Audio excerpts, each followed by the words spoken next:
Oh yeah, we in here, man. Contender Regime Boxing checking back in with y'all, man. Another edition of Merlot Fridays. And let your boy get the camera and everything set up. You know what I'm saying?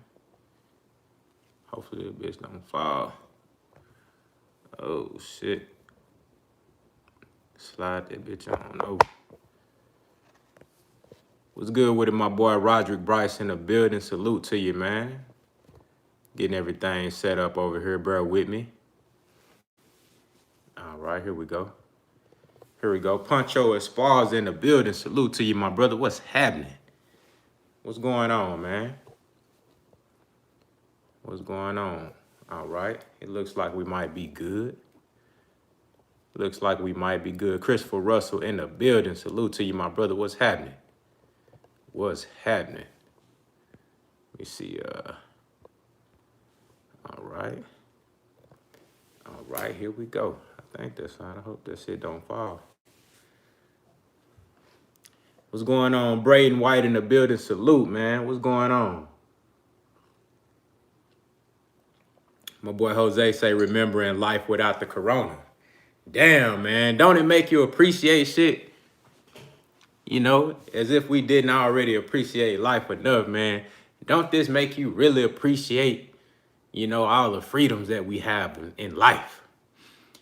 My boy say, waiting and anticipating boxing to come back again. Yes, sir.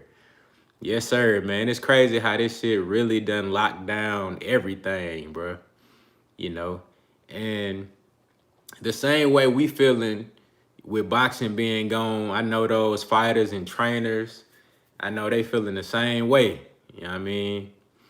We might end up getting the best out of these guys once everything get freed back up. You know, I think we gonna get the best of a lot of things once everything is open back up, man. It's gonna be a lot of changes.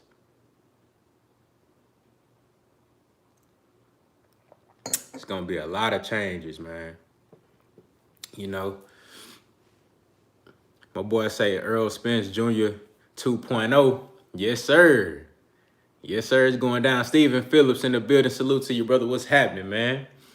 Salute, man. How y'all been doing, man? Like, what y'all been doing out here to keep y'all head and keep y'all mind right within this crisis, man? What y'all been doing to stay corona free? You know what I'm saying? And what y'all been doing to keep y'all mind off the bullshit? Marquise Johnson in the building. Salute. He say these guys ain't gonna be playing politics and stalling fights. I agree. I agree. You know, and everything, every negative, there's always something positive you can pull out of it. My boy say just sleeping. Roger Bright say school and working. Already been productive. Alameen Cruz in the building. Salute. Working out, having fun with the kids, man. That's what's up. That's what's up, man. Spending time with your family, bro. Very important. Very important, man. And, you know, shit, making sure, even though we don't have the gyms, I know for the most part, you know, people don't have, like, built gyms built into their house and shit like that. So you got to get creative, man. If you got, you know, a bench press machine or, you know, you got a pull-up bar, whatever. Even if you don't got that, man, do you some push-ups, sit-ups. You know what I'm saying? You can always go outside and take a run or a walk, man. R West in the building. Salute to you. Say, enjoy my two little girls, man. That's what's up, bro. That's what's up. For sure. I said your name right. Alameen Cruz. Yeah, man. That's what's up, man. Sometimes I be fucking people's name up, bro. I'm glad I said it right.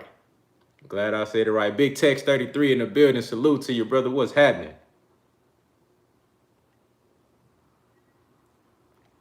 What's happening, man? Hey, bro, I was going through it today. I had got up. I didn't get up that early today, you know what I'm saying? But I got up, you know, early enough to where I felt like, you know, I can do me a little workout, you know, clean up and then and hit the streets to go get some essential shit. You know what I'm saying? I had to go to the grocery store. Groceries was good. You know what I'm saying? I guess I might have just went on the right day, or maybe I'm finally seeing the effects or the results of the rationing where they only allowing people to get certain amounts of different items and stuff like that. So our grocery shopping was good, but Where I was running into trouble was trying to get paper towels and toilet paper, which is just ridiculous, dog. It really don't make no sense. I just don't feel like this shit should be that difficult just to get toilet paper and paper towels. Like, I'm on my regular routine type shit. You feel me? You know, you get a certain amount of stuff that you know you're gonna need for this amount of time, and then you re-up. It's a continuous cycle. So I'm just on my regular shit, just going to go get some paper towels and toilet paper. Bruh, I can't find none nowhere. I hit one store. Boom, that shit empty. I'm talking about, and it's like, soon as I turn the corner on the paper towel aisle, bro, it's like I see one little shelf where it's just emptiness. I don't even want to go down that bitch because I already know everything else down there empty as hell. I feel defeated as fuck. I'm like, man, what the hell going on, bro? Everybody buying paper towel. Like, come on, dog. I know all y'all, you know what I'm saying, don't need hundreds and hundreds of rolls of paper towels and shit. So I go to the next store, all out. You know what I'm saying? I go to my third store, all out. I even went up, I went to AutoZone, matter of fact, it was O'Reilly Auto Parts, to get the shop towels, bro. I had to go get some of the blue joints. I'm like, damn, what the hell going on? So I'm like, I'm on the way home, you know what I'm saying? And then I said, I passed by Walgreens. Something told me, bro. It's like the Lord was speaking to me, bro. The Lord said, hey, walk into that Walgreens, bro. See what they got up in there. You know what I'm saying? So I'm like, okay, bet. I walk into the Walgreens. They had, you know what I'm saying? They stocked up. They had rolls of paper towels and toilet paper. You know what I'm saying? I had to go ahead and get that shit. I went up to the counter. I'm like, bro, don't y'all know y'all the only people that I seen today? And I went to 4 different stores. Y'all the only ones that had paper towels and toilet paper. They said they had just got that shit today. You know what I'm saying? That shit crazy, bro. That shit crazy. Shout out to my boy Eclectic Agitator in the building. Salute to you, man. What's happening? Appreciate you for coming on through. The sister, the Queen D in the building. Thank you so much for coming on through. I appreciate it. Vigilante Kato in the building. What's up, my boy? Shout out to my boy, the Avion Bible in the building in the super chat. He say, when this is all said and done, I hope people now understand where their priorities should be. Amen to that, brother. I really hope that, you know, we get a lot of people with elevated mindsets coming out of this. A lot of people getting more wiser, you know what I'm saying, and more focused all the way around, bro. And I definitely think we gonna see that. You know what I'm saying? I think you're gonna have a lot of people that really understand what's important in life, you know, understanding that, you know, I gotta handle my business because tomorrow ain't promised. And I gotta start, you know, taking advantage of all my time, you know, every second of every day, every opportunity that I got a chance to do something positive and advance my life. You gotta take advantage of that shit. You know what I mean? Mike Rhyme in the building. Salute to your brother. What's happening? That boy Stephen Phillips said, I got too much tissue plugged up, 48 count, $30, got 15 left. Oh, man, that boy, you the one that bought all the damn shit, man. Come on, Stephen Phillips. You the one that bought all the shit. You the reason I can't find nothing around this hole. I had to go to 4 stores because of you, Stephen Phillips. Damn. You the reason, bruh. Cap in the building. Salute, say y'all stay away from 5G. Yeah, man, you know, I was doing a little research on that shit. I don't have enough knowledge on it myself to really speak, you know, knowledgeably about it. But, you know, I definitely, it's some bullshit going on. I know that for sure. You know what I'm saying? There's definitely some wicked ass shit going on, man. Oh, Big Tex 33, it's your birthday, man. Happy birthday, brother. Happy birthday, dog. I hope you enjoy yourself. I know you can't, you know, have no party or nothing, you know what I'm saying, and turn up, but shit, you know, just be blessed and be thankful, man. Enjoy yourself, man. Happy birthday to you. Damani Gonzalez in the building say, let's purge the government. Start a riot or y'all scared. I want my money. Oh, man, shit. It's a lot that come with that, brother. You got to have a real plan when you talking about doing some shit like that. You know, if you got a real plan and that shit, you know what I'm saying, you can get some motherfuckers to follow you. You know what I mean? You got to have a plan, though, G. My boy say, it's not 5G, people overreacting, and that's facts. Man, I definitely think it's something to the whole 5G shit. Like I said, I don't have enough knowledge on that particular topic to go in depth, but I think it's something to it. I also think with this coronavirus shit, I think it's definitely a real thing that's affecting people. But, and of course, the way the media has elevated that topic and the way the governments around the world are treating this particular situation is causing real effects on the people, as far as people being out of work. Like I said, it's hard to find toilet paper and paper towels and shit. You know what I mean? Motherfuckers acting crazy. So we getting real effects on the people from it, but I definitely think this shit is getting blown out of proportion. And, but this just goes to show that when something serious like this happens, a lot of people don't know how to act. You know what I mean? Blade Brown. I like that name, boy. Blade Brown. I forgot what movie that came from with Kid and playing there, but that's my shit. So I definitely think it's a terrorist attack. Very well could be a weaponized virus, G. Captain in the building. Salute to you, my brother. What's happening? Salute to you, man. I definitely think it's some wild shit going on. You know what I mean? Who was that just stepped in this hole? Wookie Wook in the building. Salute to you, my boy. What's happening? But I told y'all, though, I felt like back in December, I had it already. I feel like the coronavirus was already here, you know? I felt like the coronavirus had already been here, and it's just now getting blown up. And I guess maybe, people are reacting to it differently. So now I don't know, you know what I mean? But I feel like that shit been here the whole time. Say, how long were you sick? In December, I was sick for like, yeah, and y'all remember I had posted videos during that shit too. I was sick for like, I'll say, as far as like sick, where I would had the bulk of the symptoms affected me.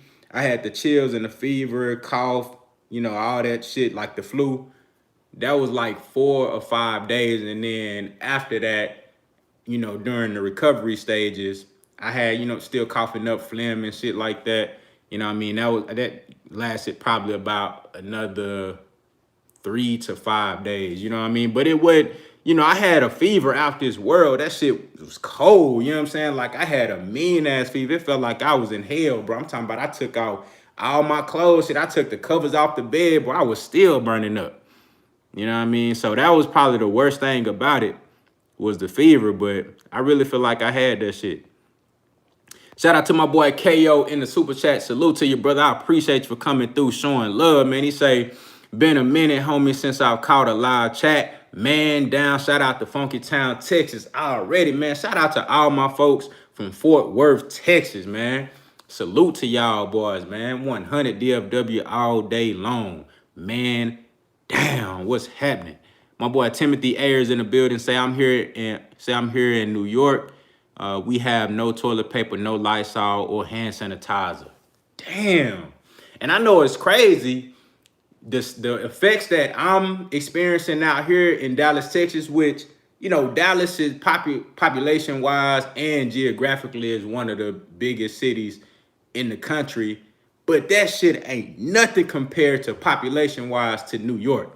So I know if I'm dealing with issues, I know y'all dealing with some shit up there in New York, boy. Y'all got too many damn people in New York. I know y'all dealing with some shit. I would hate to be out there right now. I got a partner out there right now. I was just on FaceTime with him yesterday. I got a partner out there right now. He telling me they going through some shit up there, bro. Going through some shit. Like, I know y'all supposed to be, I don't even know how you can practice social distancing in New York. It's too many motherfuckers, bro. I don't know how you can do that. It's too many people up there, G. My boy Blade Brown said, yep, I had coworkers that had it, and I had a fever for a minute, mild symptoms. Yeah, bro. Like in December, it started out like, I say early December.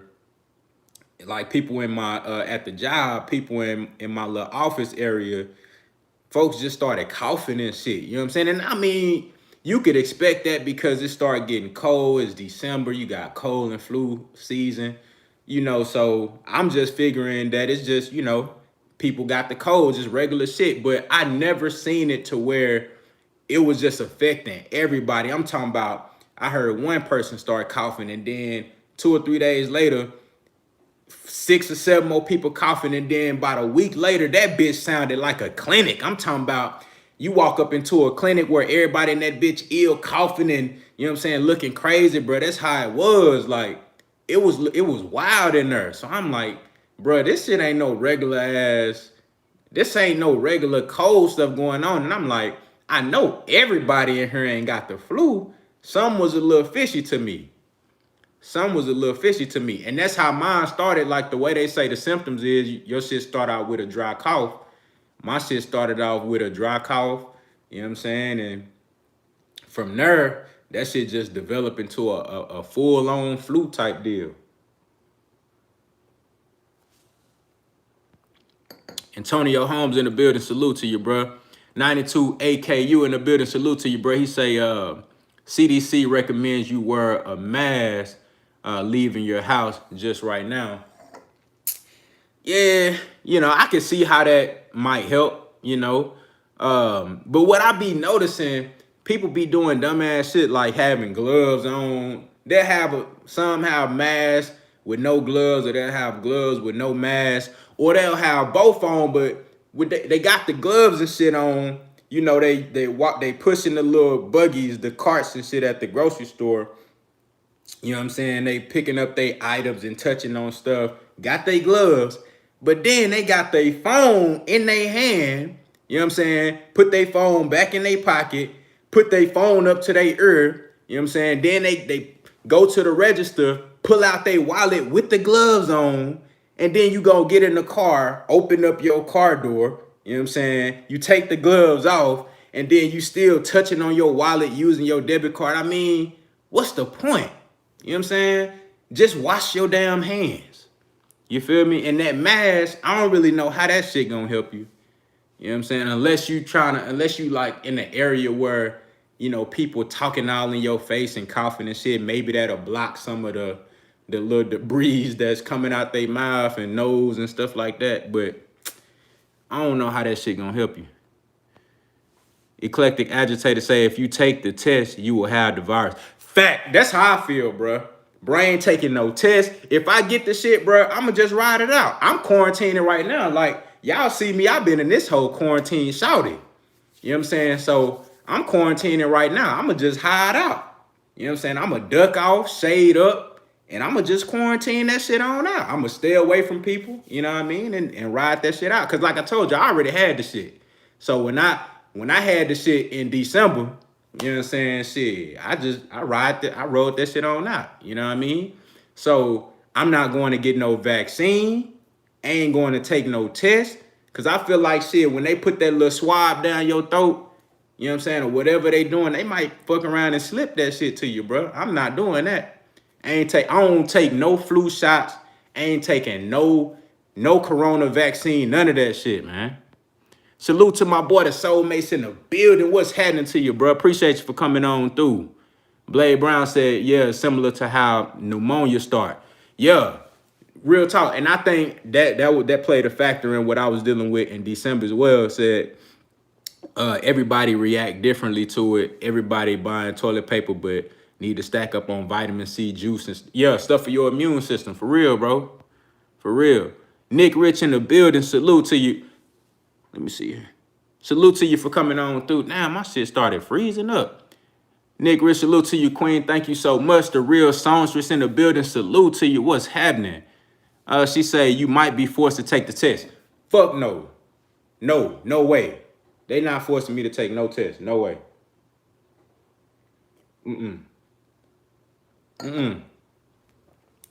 No way. I'm not doing it. I don't trust them. I'm not taking no tests, and I'm not taking no vaccines. No. You know what I'm saying? Absolutely not. Says it's going to be mandated. What they going to do?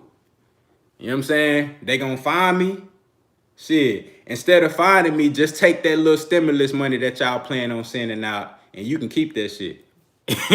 I'm not taking that. No way. You know what I'm saying? No way. Absolutely not.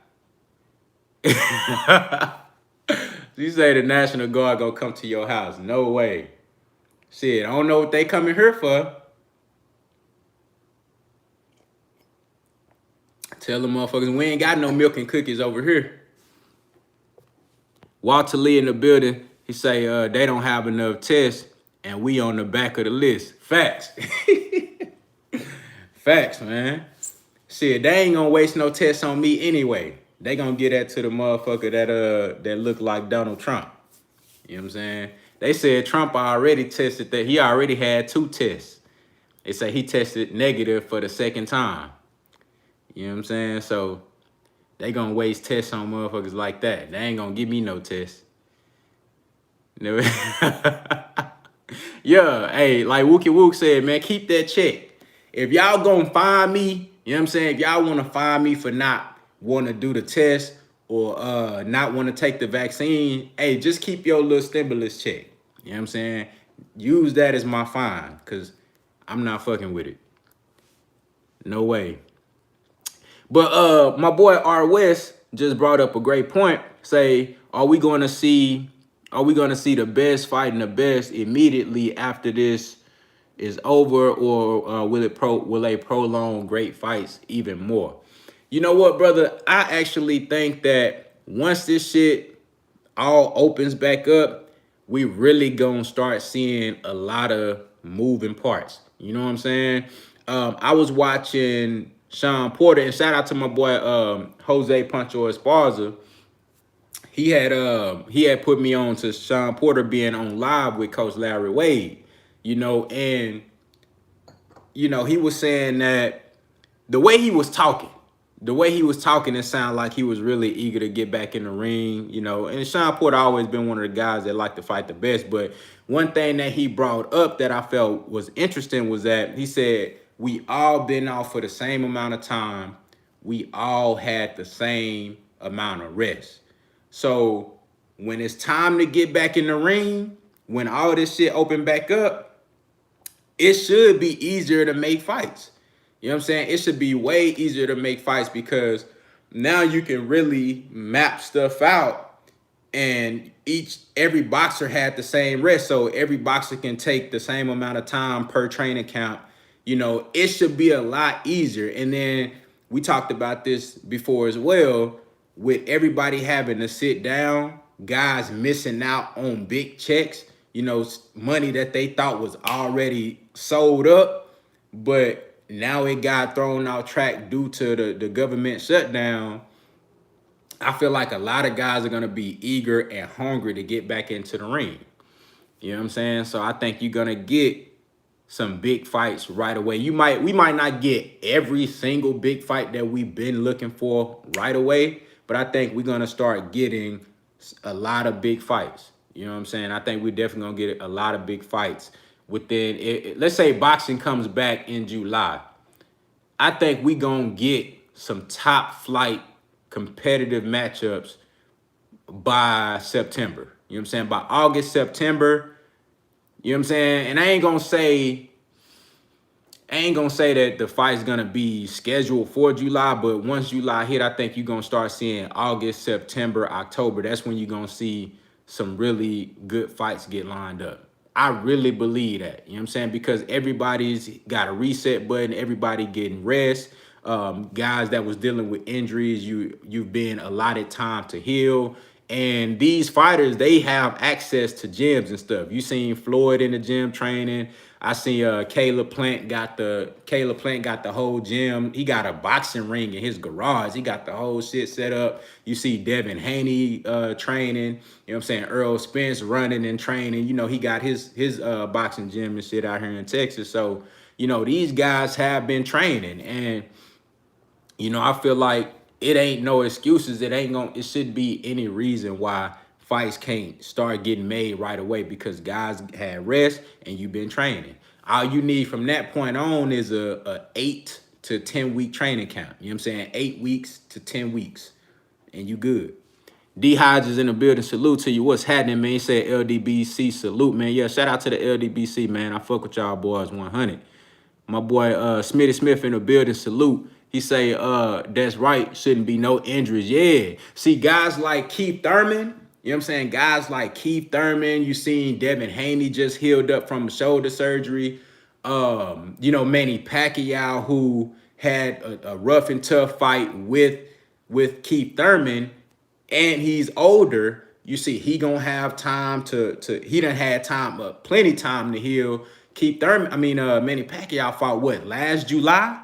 You know what I'm saying? So Manny Pacquiao done had all this time to heal. He gonna be ready to go.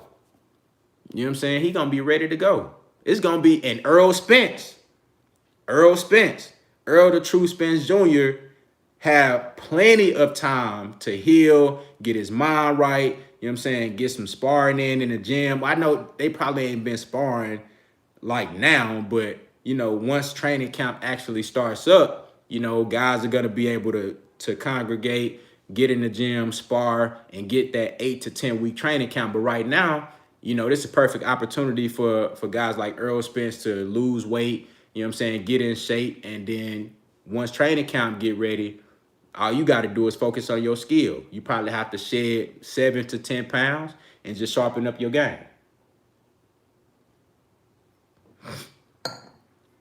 Euro Thomas in the building. Salute to you, G. What's happening? What's going on? My boy Gun Gotti in the building. Salute to you. Say, keep doing you, bro. One of my favorite channels to watch. 100, man. Hey, I appreciate that, dog. Thank you for coming through, man. I appreciate all y'all boys, man, for real. All y'all kings and queens, man. I appreciate that. 100. But, you know, I think this is going to be a good thing for boxing in the long run, especially for the near future when you got for 2020 and for 2021. I think this is going to really get guys going. We talked about what's the brother name? The brother from Philly, Geronimo Ennis. You know what I'm saying? We talked about him wanting to fight Ennis. He really want to fight any top name right now, but he ready for a big step up fight. And him and Ennis, they had a little, you know, I don't want to call it an altercation, but they had, you know, they exchanged some words, you know what I'm saying? So, and it's just all in the spirit of competitiveness and, you know, wanting to be the best. You know, so I think this really gonna light a fire up under a lot of guys. Maybe we'll get Gary Russell Jr. back in the ring this year instead of fighting one time a year.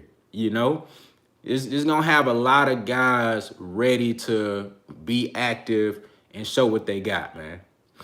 Show what they got. Say, man, I hope, because 2020 been trash. Only Fury Wilder 2, the only big fight. Yeah, bro. Yeah, we done missed out on a lot of shit. A lot of shit, dog. We was supposed to have, Maurice. The fight that I'm mad that we missed the most was Maurice Hooker and Regis Prograis. You know what I'm saying? That shit's supposed to be happening this month. Like what, next week or some shit. That was bruh, I've been looking forward to that fight ever since they even started talking about it. You know what I'm saying? Because I know both of those dudes hungry. They ready to get back in the ring. You know, so we've been missing out on some shit, dog. But I really feel like we gonna get some big fights coming on up by July, August, September. But let's go ahead and get into the Shakur Stevenson fight as well. You know what I'm saying? I wanted to see how he looked as well. I don't know what the fuck that was. Motherfuckers trying to carry something down the stairs or something. It sound like a 300-pound motherfucker walking through here. But what division right now, and I'm talking about when we get boxing open back up, we project in July. What division do y'all feel like is the most fire, the most competitive, the most exciting, the most talented division in boxing right now? I want to see what y'all think. Man. Say what's away? Let me go ahead and pour me some more Merlot, man. You know what I mean? Pour me some Merlot. Some more Merlot. You feel? me see what y'all got going on, man. 147, lightweight.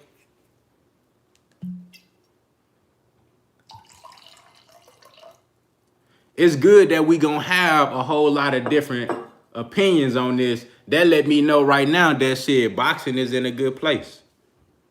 The Real Marlo TV in the building. Salute to you, boy. Say 154, 147. Let's see, 135, 160, 147, 154.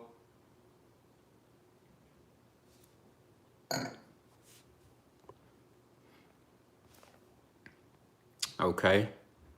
I see a lot of 154 and 147. I see lightweight. I see 160 in there. Yeah. D-Money Gonzalez pretty much summed it up from anywhere between, he say 147 to 160. He didn't say lightweight. 175 is a sleeper. I agree with you. I already salute to you, my boy. The Real Marlo TV, man. Appreciate you for coming through. Nobody elite at 154. They all about the same level. I disagree. Jamel Charlo is an elite fighter. You tripping.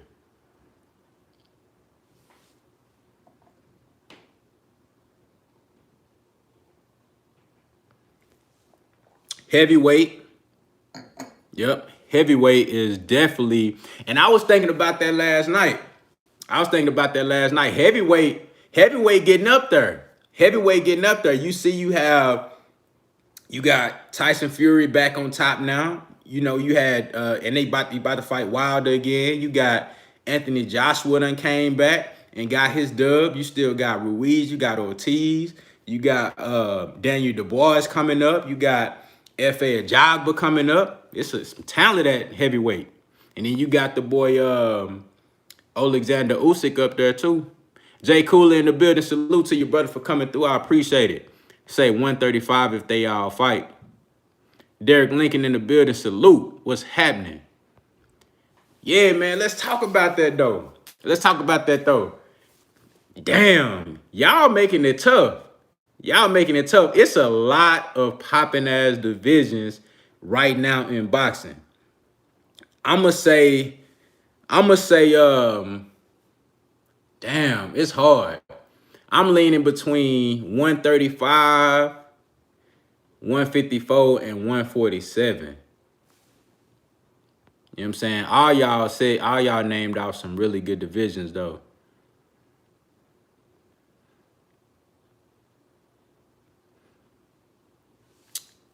'92 AKU, you said Charlo ain't elite because he lost to Tony Harrison and went 12 with Trout. Canelo went 12 with Trout.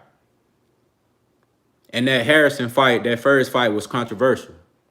And Canelo, if you want to go there, the same way that decision went to Harrison versus Charlo, you could have gave Lara the decision over Canelo. Easy. I thought Lara won that fight, so you going to say Canelo ain't elite? Come on, bro. You tripping. Yeah, Vanis Monterosian, shit, he's a decent fighter because he went 12 with him. What that mean? Just because you go 12, okay. Shit, Floyd Mayweather went 12 with Andre Berto. So what? Floyd ain't elite? Boys be looking for any reason to hate.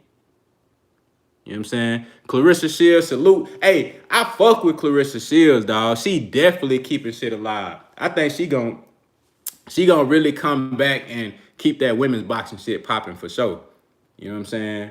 But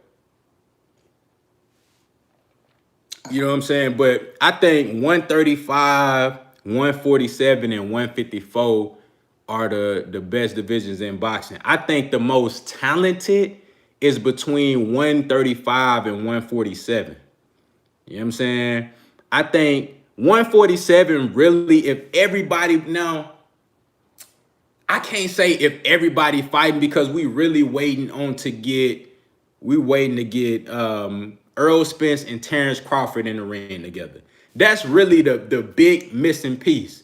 But also, it's not just Terrence Crawford and Errol Spence. It's Terrence Crawford and everybody else. Because I think I would love to see Terrence Crawford versus Sean Porter, Kell Brook. I would love to see Terrence Crawford versus Keith Thurman. I would love to see Terrence Crawford versus Manny Pacquiao. You know what I'm saying? So if we just had Terrence Crawford fighting 2 or 3 of those guys, then I would give it to 147. But and then with 135, that division is so stacked as far as talent. It's just you got a lot of young guys who haven't stepped up to fight, you know, the top guys in the division. You know what I'm saying? So that's the tough thing about 135 and 147. You got in 147, you got pretty much everybody is fighting each other. We just missing Terrence Crawford is the missing link. And honestly, everybody them, you know, Keith Thurman them fought Danny. Danny fought Sean. Keith and Sean fought. Earl fought Sean Porter. Earl fought Kell Brook. Sean and Kell Brook fought. You know what I'm saying? Manny Pacquiao fought Keith Thurman. Like, boys is fighting. Really the only missing link is Terrence Crawford, but that's a big missing link. That's a big missing link. If Terrence Crawford gets in the mix with 2 or 3 of those guys, that change up the whole shit. That right there take the division to a whole nother level. You know, at 154, I think 154 is a great division because you got because the competitiveness. You got it's a lot of fighters that they are on even playing fields, and that's not to say that because it's so competitive that nobody is elite. That just means a lot of the fighters in that division are very good fighters. You know what I'm saying? Very good fighters. I think Jamel Charlo, number one, to me, he's a pound for pound caliber talent. That's an elite fighter right there. Ain't nobody gonna just walk over Jamel Charlo. If they at 154 or 160, ain't nobody just walking over Jamel Charlo.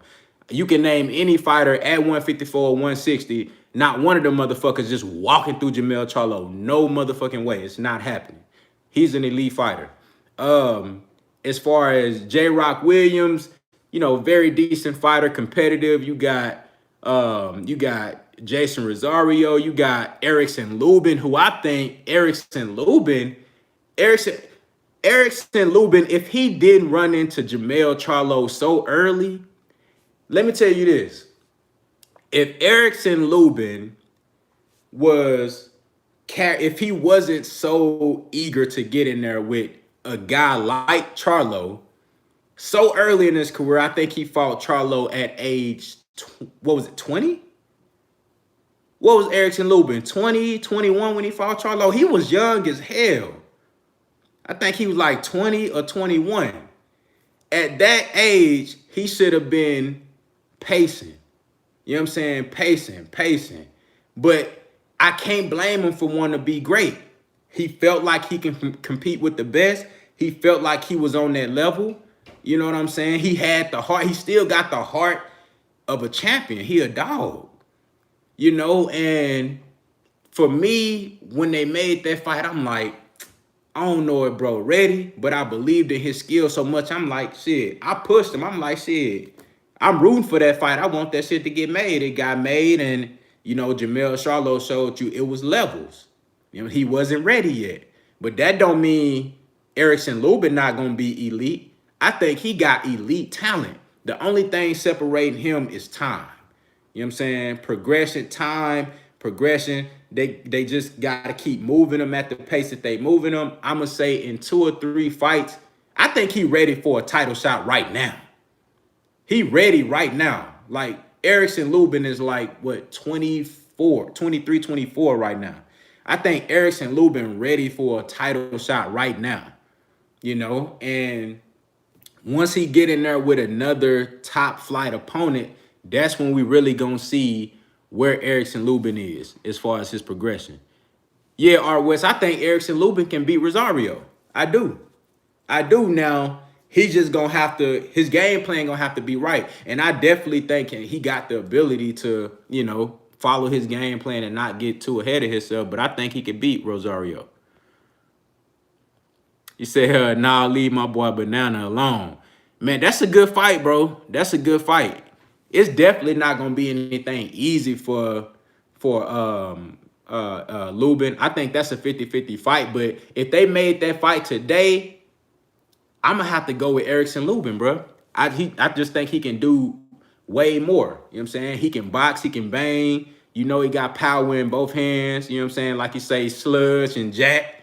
You feel me? He got power in both hands. You know what I mean? His chin is a little sketchy. We seen that, but he also got good feet. He can box and he a dog. You know what I'm saying? So I just got to see him get in there and get hit, you know, with a big shot by a top flight opponent, see how he take it, see has he learned from his mistakes, walking in there all willy-nilly versus Jamel Charlo and getting caught with a hellified punch. You know what I mean? I just got to see how he react. Eric Downs in the building. Salute to you, brother. What's happening, man? Thank you for coming on through, man. But yeah, I think 154, to me, I just love the competitive aspect of that division. You know what I'm saying? I like the fact that and then you got Erislandy Lara, who is older, but he still give you a run for your money. Austin Trout. You know, it's a lot of guys at 154 that can fight. And what makes 154 even more exciting, and I don't know if I mentioned Jerry Hurd, you know what I'm saying? What makes 154 even more exciting is that within the next 2 or 3 years, you're going to have guys coming up from 147 like Errol Spence Jr., like possibly Sean Porter. You know what I'm saying? Maybe you might get a Keith Thurman up there. You know what I'm saying? Maybe you might get a Terrence Crawford. I don't know. You know, he been flirting with the idea of going up and fighting that guy Teixeira at 154, but maybe you might get, you know, a Terrence Crawford up there. Danny Garcia is talking about going to 154.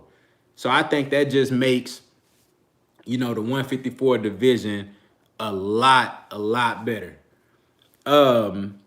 Can Hurd still make 154? He said that he's gonna fight at 54. So I'm gonna just take him for his word. You know what I'm saying? I'm gonna take him for his word. I don't know. I think his last fight was at like a catchweight or something. Your time to say, so in your opinion, will the 147 division get unified? And if so, who will be left standing? I think it will. I just don't know when. And to be honest with you, that all depends on Manny Pacquiao. I don't know if and when. I believe that Manny Pacquiao is gonna fight Errol Spence, possibly before Errol Spence fights Terrence Crawford. I just don't know for sure if that's gonna happen, and I don't know when that's gonna happen. But if you asking me who is gonna be left standing at 147, I'm taking Errol Spence Jr. in that. You know what I'm saying? I think Errol Spence Jr. will come out on top. I really just think he's a natural 147 pounder, and he just has advantages over most of the guys in the division. That's just me, you know. But I could see Terrence Crawford possibly taking that. You know, let me tell you how Terrence Crawford gonna take it. This how Terrence Crawford can take 147. He's gonna have to, if Top Rank's plan is successful, which this is what I think their plan is. Let everybody on PBC and everywhere outside of Top Rank, let them guys beat up on each other, and let one guy come up out of 147 out of PBC with 3 belts, and then let Terrence Crawford fight that winner, which I think will be Errol Spence Jr. If Terrence Crawford don't fight nobody but that one person, let's say he don't fight Sean Porter, he don't fight Kilbert, he don't fight none of the really solid and top guys in that division, but he does get the opportunity to fight a unified champion with 3 belts, and he just so happened to win that fight, that's the only way I see Terrence Crawford being undisputed at 147. You know what I'm saying? That's the only way I see it happening. You know, to me, I think it's not going to be an easy fight, but I think that's the easy way out. Mark Carmelo in the building, salute to you, bro. I think that's the easy way out. I'd rather see Terrence Crawford fight just like Earl is having to have tough fights. I think Terrence Crawford should have to go through tough fights too, like Sean Porter, like Kell Brook, just so we can build that shit up, see what your skill level is like when you get in there with these guys. That way, if he do end up, let's say Terrence Crawford, he don't fight. He keep fighting, you know, Mean Machine caliber type of guys. And then Errol Spence go get all 3 belts. Well, he already got 2. If he go get that other belt from Manny Pacquiao, he would have been and fought top level competition and beat everybody. And then let's say Terrence Crawford get in there with Errol Spence and he get wiped out. Everybody gonna be like, damn, Terrence Crawford never was as good as we thought he was. You know what I'm saying? Everybody gonna be like, damn, this what we waited on? You know what I'm saying? This what we waited on? I thought you was the shit. I thought, you know what I'm saying? And then you get wiped out and they like, well, this why he should have fought Sean Porter. This why he should have fought Kell Brook. This why he should have fought Yordenis Ugas and different guys like that, Danny Garcia. You know? But who knows how that shit gonna play out? But I don't see Terrence Crawford winning undisputed unless he get that one guy that has 3 belts and that's the only guy he fights, and it just so happened to be a good matchup for him. He get him at the right time and he win the fight, you know what I'm saying, and get and become undisputed. That's the only way I see that shit happening for Crawford. Because y'all know how I feel about Crawford versus Sean Porter. I don't think he can beat Sean Porter. You know what I'm saying? And the fight with Kell Brook, even though I think Terrence Crawford is the favorite in that fight, I don't think that's like no automatic win for him. You know what I'm saying? I don't think that's no automatic win. You know? But I think, you know, 147 is popping. It's a lot of talent there. 135, I'll say this. I'm probably more excited about the fights that could come from 135 more than any other division. You know what I'm saying? Simply because of the young talent at 135.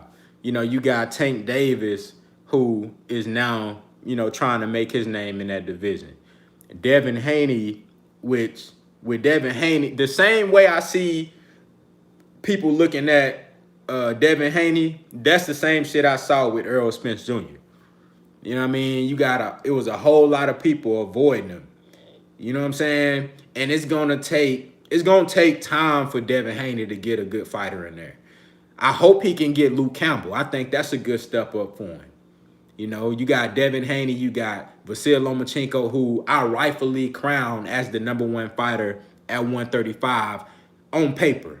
Do I think he's better than everybody? Do I think he beats everybody in that division? I don't think he beats Devin Haney. That's just my opinion. But Lomachenko is the #1 fighter in the division. You know, he's the only unified champion. He's put in more work. He done beat more champion. Even though he's only, 14-1, something like that, he got a hell of a resume. Lomachenko is a top 5 pound-for-pound fighter. A lot of people think he's the #1 overall best fighter in the world. So Lomachenko, to me, is the #1 fighter in the division. I like Teofimo Lopez. I think Teofimo Lopez has every bit of a chance to win that fight versus Loma, that Loma does have to win that fight. You know, I think Teofimo Lopez, you know, if he's able to use his youth and athleticism, you know, fast hands with the power punching, catch Lomachenko off guard, blitz him, you know, and yeah, of course, with Loma being a master at counterpunching and distance, you don't never really want to blitz a guy like that. But in certain cases, it can work for you. And then when you also have youth and athleticism on your side, you might be able to pull off some things that certain other guys can't pull off. You know, I definitely don't think that Teofimo Lopez should sit back on his back foot and try to box Lomachenko. That shit ain't gonna work out good for him. He gonna get his ears boxed off. You know what I'm saying? He gonna get his mustache boxed off. You feel me? So I definitely don't think he should do that. You know, I think he should mix it up a little bit. But early on in the fight, I think he should blitz Lomachenko. If he can get in there and hit Loma with something tough early on in the fight, hurting, that could change the whole fight. So I definitely like Teofimo Lopez's chances in that fight. I I really like Ryan Garcia, y'all. Ryan Garcia is a very, very talented fighter, but he got a lot of fundamental things that he needs to work on. The main thing that I see from Ryan Garcia that I don't like is he boxed like this. You know what I'm saying? He boxed with his chin in the air. You know what I'm saying? Like, very fast hands. He got power. Ryan Garcia got power. He's big, he's naturally bigger than a lot of guys that he's gonna face in a division. But he always when he walking you down, he walk you down like this. You know what I'm saying? With his chin in the air. I don't like that shit. You know what I'm saying? I don't like that. I don't like that. And that's why I believe that Golden Boy won't put him in. I think the fight with Linares is a tough fight. I think Ryan Garcia might win that fight based off of the amount of wars that Linares done been in, based off of the youth and the size factor. And Linares is a pretty tall, tall lightweight as well. I think Linares is probably like 5'9". You know what I'm saying? 5'9", maybe 5'10", something like that. But the Linares is a tough fight for Ryan Garcia, although I'm leaning towards Garcia as the favorite in that fight. But that's not an easy fight for Ryan Garcia whatsoever. You know what I'm saying? And Linares can punch too. You seen he knocked Lomachenko down. He can punch. He can punch. You know, Tank Davis, honestly, man, if Ryan Garcia, if they really want to fight Tank Davis, and that's another thing, after this whole coronavirus shit, a lot of bluffs gonna be called. A lot of bluffs gonna be called. If Ryan Garcia really want to fight Tank Davis, after this Linares fight, they need to go ahead. Mayweather Promotions need to pursue that expeditiously. You know what I'm saying? Expeditiously. With a high and major sense of urgency. You know what I'm saying? They should pursue Ryan Garcia. That way we gonna get a chance to see what they really about. You know what I'm saying? I think that's a good matchup for Tank Davis because I don't think it's an automatic win for Tank. I think Tank may go in as a favorite, but I don't think it's an automatic win. And I definitely think it's a huge test for Ryan Garcia. Now, if he get past Linares and depending on how he look, you know, that's going to kind of give me an understanding on where Ryan Garcia is. But I'm probably more excited about 135, the potential of 135, probably more than any other division. You know what I'm saying? Vigilante Kato say, look good on Instagram. Yeah, that shit look good on Instagram, but, you know, when you get in that ring, them boys ain't playing. And, you know, them boys hit back in that ring. You ain't hitting on no little 13-year-old wearing a little bodysuit, you know what I'm saying, or hitting on the heavy bag in the garage and shit. Nah, them boys hit back in that ring.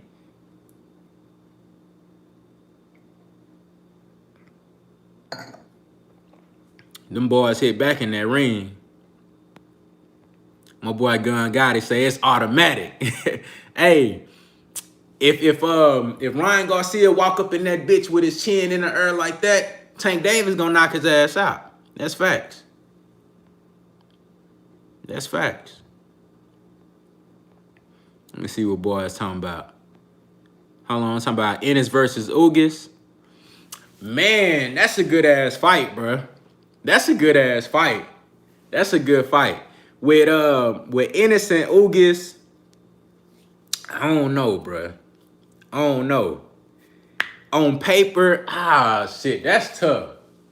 That's tough because I don't know what to expect from Geron Ennis. And y'all should understand me when y'all should understand where I'm coming from this perspective. I'm finna pitch to y'all. When I look at Geron Ennis, go back to the video that I did because a lot of people was telling me, talk about Geron Ennis, talk about Geron Ennis. I hadn't did a video on him, like specifically on him up until that point. Go back and watch that video. I love Geron Ennis, very talented, a lot of skill, a lot of natural athleticism, ability, boxing IQ. He got it all. I don't know what his defense is going to be like, though. That's one thing that I'm concerned about. But one thing that I do see a lot of similarities to Adrian Broner. A lot of similarities to Adrian Broner. When I see Geronimo Ennis, I see a guy that I'm like, just looking at him from the outside, looking at the flashiness, looking at the skill, the hand speed. He got all the swag in the, that nigga dripped up in the ring, bro. Bro dripped up in the ring, you feel me? Bro dripped up, you know what I'm saying? He even got the tassels on his shit like AB had. When I see Geronimo Ennis, I see a bigger, more versatile Adrian Broner. So I'm like, is he really the goods? Is he really the goods? Or are we just being blinded by the flash, the swag, you know what I'm saying, the flair, the drip? Are we just being blinded by that shit? That's one thing that I can't get out my head.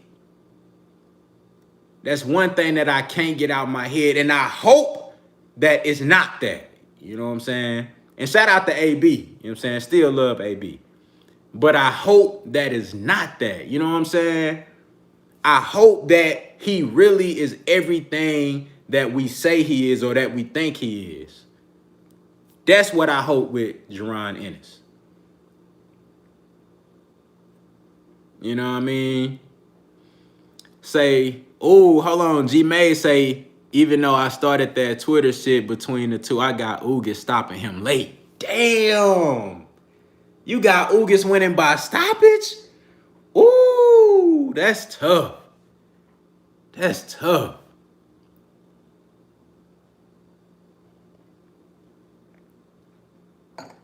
That's tough.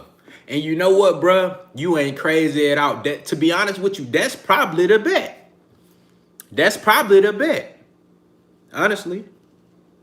But I don't know. I think just going off of what I seen from Ennis, what I know from Ugas, because I know Ugas he's tough, he's battle tested, very skilled. Ugas got a lot of skill. Ugas is definitely one of the most underrated fighters in the game. You know what I'm saying? Ugas is very, very skilled. And he's physically strong. And that's why it's going to be tough for anybody to really just beat up on him at 147. He tough. Your Dennis Ugas is a tough motherfucker. And you know what? He always in shape. Go to his Instagram. You know what I'm saying? If you follow your Dennis Ugas, you know that brother always in shape. You will never see Ugas 20 pounds over his fight weight. Never. Always in shape. That's why Sean Porter's so hard to beat. Because he always in shape. You not only got to prepare for the skills, but shit, you got to be in shape. You got to be able to go 12 rounds and deal with a motherfucker roughing on you and grabbing on you and beating up your body and all that type of shit. You got to be able to go through that. Let alone have the right game plan and skills to be able to implement and get a victory. So Ugas is tough. And for Geronimo Ennis to fight him as his first big step-up fight, that's really asking a lot. That's really asking a lot. But I know why he feel like that, though. Because he knows that he's not going to be at 147 very long. You know? And what I believe, this is what I believe with most fighters. I believe most fighters want to either win a championship in every division that they fight in, or at least compete for a title. I don't think Geronimo Ennis, I don't think he wants to dip up out of 147 without fighting a top fighter or competing for a championship. I think he feels that a fighter like Ugas could put him in contention for a possible championship title. If you look at the rankings like WBC, I think Ugas is ranked like top 3 in the WBC. He might be ranked very, very high in the WBA as well, if I'm not mistaken. Y'all fact check me if I'm wrong. But I think he's looking for one of those top guys to put himself in title contention. Do I think he's ready for any of the champions at 147 right now? No, I don't. But I think he wants to put himself in position because these guys, they don't get down low to these divisions just to compete. They want to win titles so they can add that to their resume. You want to be a multi-divisional champion. You know what I'm saying? So I think that's a big thing for Geron Ennis. Now, can he do that? I don't know. I don't see him fighting at 147 for that long. The guy is damn near 6 feet tall, and I just don't, you don't see too many 6 feet welterweights out there. You just don't.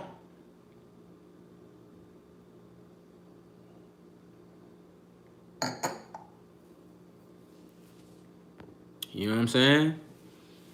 But it just depends, man. I really don't know how that's going to play out, but I would love to see that fight with Ennis versus Ugas. I think it's a 50-50 fight.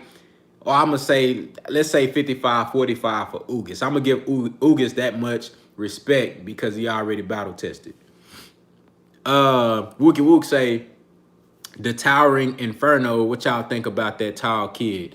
That's the Mexican dude, and he fighting at 154, right? Say fighting at 154, I believe. That dude can fight. He can fight. He can fight. He's one of those Fundoras, yeah. He's one of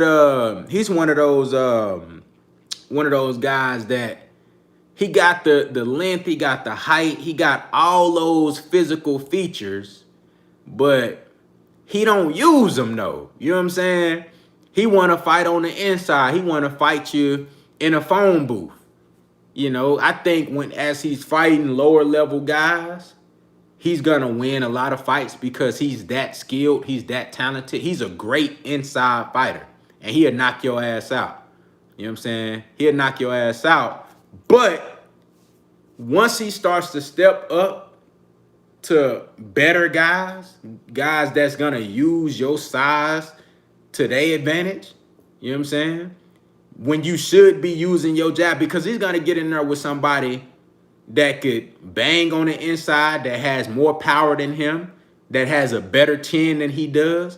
And if he bang with them, they gonna beat his body up. They gonna fuck him up. You know what I'm saying? He gonna get in there and fight a guy that he should be boxing. He should be boxing and using the jab to keep him on the outside, because that would be advantageous for him to win that particular matchup. But he just don't have it in him to do that. So he gonna try to fight on the inside and bang, and he gonna get fucked up. It's just like with Robert Easter Jr. Robert Easter Jr., even though in the Mikey Garcia fight he looked all right boxing from the outside. He looked good. He just wasn't good enough to be Mikey Garcia, but he looked good. But if you look at most of Robert Easter Jr. fights, a guy that tall, and Robert Easter Jr. is like 5'11", damn near 6 feet, fighting at 135. I think he just moved up to 140. But when you got an advantage over people like that, you gotta use that shit. And Robert Easter Jr., he don't use it, and that's why he get into all these wars with guys that he shouldn't even be in wars with. You know what I'm saying? He shouldn't even be in wars with a lot of these fighters, but he get in wars because he don't know how to use his frame. He want to fight on the inside and bang and shit, but you do that with the wrong person, they gonna whoop your ass. You know? So I don't see the Fondora kid. I like him. Very exciting. I want them to keep putting him on pay-per-view undercards and keep putting him on undercards, man. And one day hopefully he headline his own card. You know, because I like to watch the guy fight. Very exciting, very entertaining fighter. But I don't know if he can last long term the way he fights. You know what I'm saying? I don't know if he can do that. Let me see. Mansa Joker in the building. Salute to you, bro. What's happening? He say, I know this is random, but don't sleep on Chris Colbert. Which division could he possibly could he CSO off at the top? I don't even know what that means. He said, where would he stop and dominate, basically? Oh, okay. Chris Colbert. Where is Chris Colbert fighting at right now? Ain't he at 135? Is Chris Colbert at one? No, he at 130, ain't he? Where's Chris Colbert fighting at? I think he like 130, right?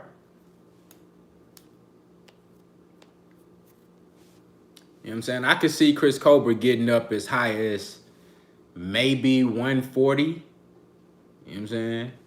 Maybe 140. I don't see him going above 140. I don't see him going above 140. Honestly. You know. He looked like he got the skill level to carry his skill up in divisions. You know what I'm saying? I could see him maybe one day, depending on the matchup, maybe one day he can fight at 147. Maybe. But I see him at 140. You know what I'm saying? Okay, he at 130. Yeah, I see him going up at the most 140. You know? Hey, it takes a lot to be able to move up in divisions, man. Every fighter not really made for that. And then some guys just have certain body types and frames and certain fighting styles to where this particular division is for them. Like Errol Spence Jr. I think Errol Spence has the perfect frame for 147 and 154. I don't think he should fight any higher than 154. That's just me. The same way I felt with Tito Trinidad. Tito Trinidad was undefeated. Felix Trinidad was undefeated at 147 pounds. One of the best welterweights I ever seen in my life. You know what I'm saying? 154, he was one of the best 154 pounders that I ever seen in my life. That's where he should have been fighting. He should have never went up to 160 fucking with them people. Like Red Daddy on Friday say, why you came down here messing with these people? He should have never went up to 160 fucking with them people. Never. That ain't where he belongs.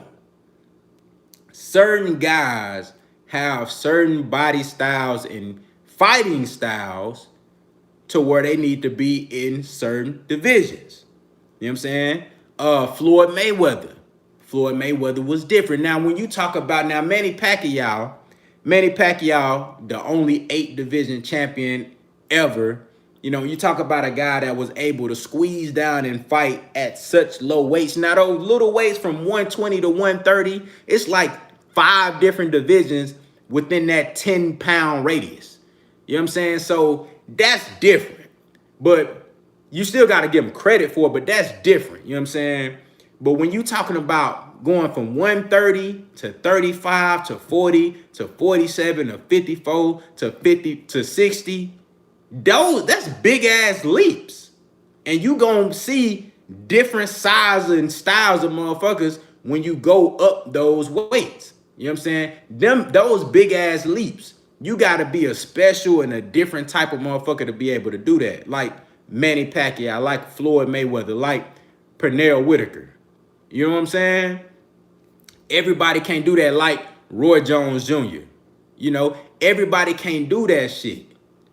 That shit ain't easy to do. So, and it's not a negative, you know, a slight to any fighter that's not built like that. Everybody don't have a frame like that or a set of skills to be able to carry that shit up in weight. You know what I'm saying? You got to be able to change your whole game plan to fight different size motherfuckers. You feel me? Like with Floyd was knocking people out at 130. He was knocking people out at 135. He knocked people out at 140 and 147. But as he moved up in weight and he fought bigger and better guys, you seen that he had to change shit up. You know what I'm saying? He was always great defensively, but he had to use his mind more. He had to use his feet more. He had to use his distance control more. even though he always had those skills, he had to lean on that shit more as opposed to when he was at 130 and 135, he was walking motherfuckers down. When Floyd was at 135, he was walking niggas down.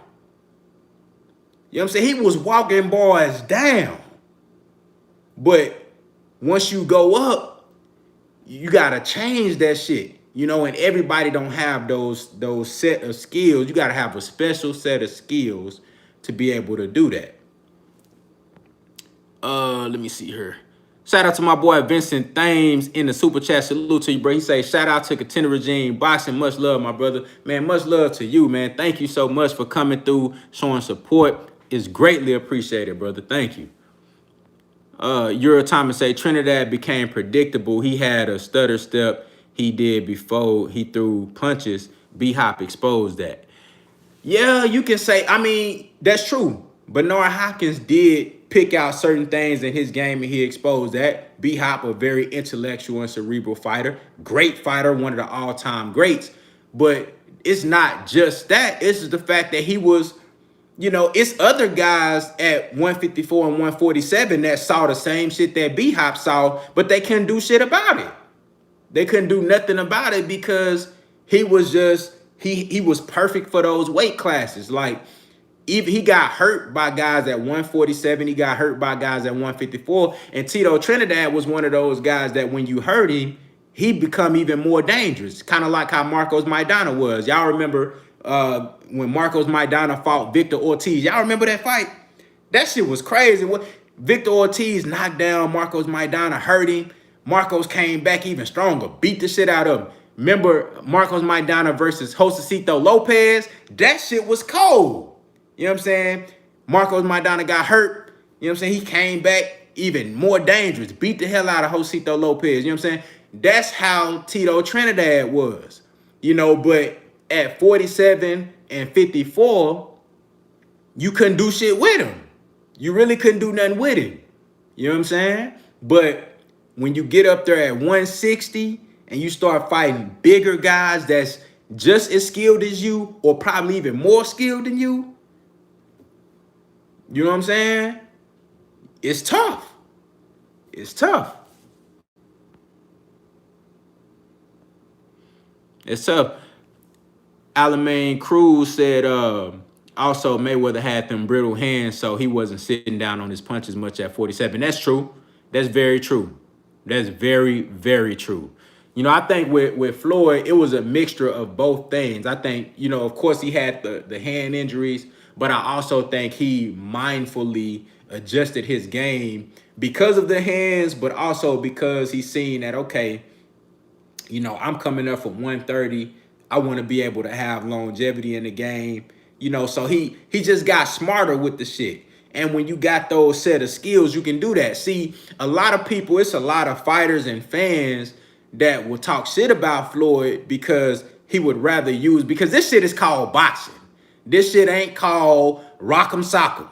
This shit ain't called beat a motherfucker up till they start bleeding. This shit ain't called beat each other heads in. You know what I'm saying? This shit is called boxing. So it's a skill, and it's, you know, that's what it, when you watch the Olympics, that's what it's about. It's about scoring points. It's about boxing. It's about, okay, it's about angles. It's about distance. It's about clean punches, hitting and not getting hit. That's what the sport is about. It's a lot of people that turned this shit into a gladiator fucking bloodthirsty type of, that ain't what this shit is about. You know what I'm saying? This shit is about skills. Now, do we want to see knockouts? Hell fucking yes, we want to see knockouts. I love to see knockouts. But I also love to see a motherfucker outsmart the other man so I can see, okay, he really studied him. He really focused on his craft. He really practiced on his skills. You know what I'm saying? I want to give somebody credit for working on their craft because that's what this shit is about. So going back to Floyd, I feel like he mindfully made those adjustments and said, okay, look, I'm you know what I'm saying? I'm outskill this motherfucker. I'm gonna show y'all I'm that much more better than him. He can't even touch me. He can't see me in there, you know? So I just felt like as Floyd got older, he started to change his game up a little bit and say, okay, look, you know, I got my hands a little fucked up. I'm moving up in weight. You know what I'm saying? I'm fighting top competitions. Floyd really never had no rest. You know what I'm saying? Floyd really never had, and when I say rest, I'm talking about breaks in between competition. A lot of fighters, they'll fight one big fight, and then they'll fight like 2 or 3 touch-ups, and then they'll fight a big fight, and then they fight 2 or 3 touch-ups, and then they fight another big fight, and then they fight 2 or 3 touch-ups. Every time Floyd stepped out there, it was top flight competition because he had everybody gunning for him. Every time Floyd stepped up, he fighting a champion. Every time. Every time. It was a point in time in Floyd's career where every fight was a champion. You know what I'm saying? Every fight was a top flight. Oh, all the fans want to see you fight this guy. Or all the fans want to see you fight this guy. So he really never had the opportunity to be lax. You know what I'm saying? He couldn't just fall back and be calm and be lax. You know what I'm saying? Because every time you get out there, you got somebody trying to take your motherfucking head off. You know what I'm saying? So it's like when you in that position, but see, everybody can't do that though. You know what I mean? And that's why I shed so much light on the skills department, because, you know, that shit is important to me. That shit is important to me, man. Salute to my boy R West in the building in the super chat. He say, man, shout out to a great chat. Keep it up, bro. Thank you so much, man. I appreciate y'all, man. Y'all make this shit popping. Y'all make this shit lit, man. Thank y'all for coming on through. You know what I'm saying? But, you know, I definitely think it takes a certain set of skills to be able to have longevity in the game and to be able to move up in weight and be successful. If you look at a guy like Terrence Crawford, I think Terrence Crawford is up. He's cut from that same cloth. Very, very skilled fighter, just on another level. Now, one knock on Terrence Crawford is that it's the level of competition that he's facing, but just based off of what we've been seeing from him, I'm giving him the credit from just based off of his skills. You know what I'm saying? Errol Spence Jr., another guy, even though I don't see Earl fighting at 3, 4, 5 different weights, he has the skills to be able to fight different styles. We've seen him fight multiple styles. In the last 5 fights, Earl done fought multiple styles. It's just his body frame. He not built to be fighting in multiple weight classes. You know what I'm saying? Like 5 different weight classes and shit. I see him at 147 and 154. And ain't nothing wrong with that. That's good. That's the same way I see Jermell Charlo. Jermell Charlo, I think he's an elite fighter. 154, 160. That's it. Everybody can't, you know what I'm saying, move up and down weights like that. You know what I mean? Tito Trinidad, again, let's go back to Tito Trinidad. One of my favorite fighters, one of the best welterweights I ever seen in my life. He should have been fighting at 147 and 154. That's it. He should have never went up to 160. Just like Roy Jones. It was cool for Roy Jones to go up to heavyweight and get a belt. That dare to be great. That was cool. He should have retired after that shit. You know what I'm saying? But he should have never came back down to fight to light heavyweight to fight Antonio Tarver. He shouldn't even came back down, period. He should have just retired after he fought John Ruiz. You know what I'm saying? That's what he should have did. Shout out to my boy Derek Lincoln in the super chat. Salute to you, bro. He say, we know boxing not going on right now, bro. Thanks for coming in here, still talking boxing with us and busting it up with everyone. Appreciate you, man. Thank you, bro. I appreciate y'all for showing up. You know what I mean? All the videos that we do weekly, you know what I'm saying? Comment, liking the videos, just interacting with each other. I really appreciate that, man, because that's the whole reason I made this channel, bro, just so I can talk boxing with other people that's like-minded, you know, even if you got different point of views and things like that. I just always like to see what other motherfuckers thinking when it come to boxing, because I love this shit, bro. I love this shit, dog. I love boxing, man. I love boxing. It's my favorite sport, you know, and it's good to be able to talk about this shit with other people, because boxing isn't the most popular sport in America. You know what I'm saying? So when you out and about, you know what I'm saying, and you you having different casual conversations with sports fans and stuff like that. A lot of people, like Roger Mayweather said, most people don't know shit about boxing. You know what I'm saying? So it's hard to just walk up to a random motherfucker and have a candid conversation about boxing because most people don't know shit. You know what I'm saying? So it's good to be able to come on here because y'all know y'all boxing. You know what I'm saying? G May say, we know you took an L in that fight night before the live. Oh, hey, hell no, I was whooping ass. I was whooping ass. You see that, boy? You know what I'm saying? You see that, boy? That was knockout in what, the 5th round, boy? You see that? You know what I'm saying? I was whooping ass, boy. I was whooping ass. You know what I mean? We whooping ass. You feel me? But I wish they still got cause you know I got in here I got the PS3, you know what I'm saying? I don't have the fight night on the PS4. I know you can like I think you can get like EA access and shit. I don't know what it's called, like EA access, some shit where you can go play PS4 fight night, the old fight night. But I'm just playing that shit on the PS3, so I'm like, you know, I'm playing like play now mode and the legacy mode and shit. But if you try to get like an online fight, that shit tough. You know what I'm saying? If you try to get it get an online fight on PS3, you gonna be waiting for like 35 minutes. You might not even get no match because ain't nobody on PS3 playing that shit. You know what I'm saying? But that's the whole reason I bought a PS3 so I can play Fight Night. You know what I mean? Nigga bought a PS3 just to play Fight Night. That's some bullshit. You know, but I still got I got Netflix on that hoe. You know what I'm saying? I got YouTube on that bitch. You feel me? I got the NCAA 14 on that hoe. I be fucking around, man. This shit get me through this quarantine shit, for real though. You know what I'm saying? This shit get me through this quarantine shit, man. And fucking with y'all on this boxing. But you know what, man? I'm about to go ahead and get up out of here, man. I'm about to fix me something good to eat. You know what I mean? I appreciate everybody for coming through and rocking with your boy, man. This has been a great Merlot Fridays. You know, I'm going to leave y'all with this. You know, everybody stay safe, stay healthy, you know, stay corona-free.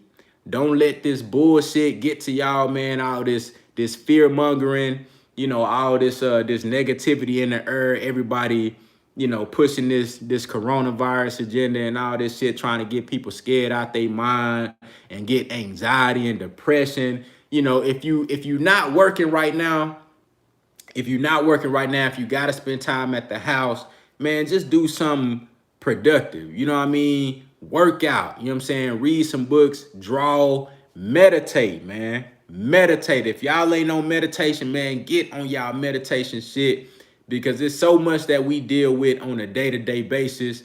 Motherfuckers dealing with anxiety, dealing with depression. Man, get on your meditation shit. Clear your mind. You know what I'm saying? Get more in tune with your higher self. Get focused. That way, when you go deep down within your higher self, you might have questions to certain shit that's going on in your life, bro. You can go from within and get the answers.